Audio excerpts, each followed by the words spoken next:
後仰機，呢部機針對每個人唔同嘅身形調節座位同埋活動範圍，並且會針對每個人嘅情況建議唔同嘅訓練強度。主要訓練嘅肌肉係豎脊肌，亦都對於糖尿病同埋高血壓嘅治療同埋預防係有幫助嘅。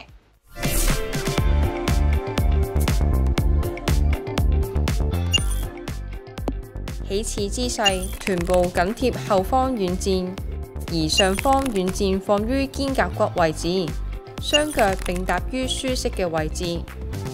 進行訓練時，腰背保持挺直，雙手交叉於胸前，臀部全程緊貼後方軟墊，並慢慢向後。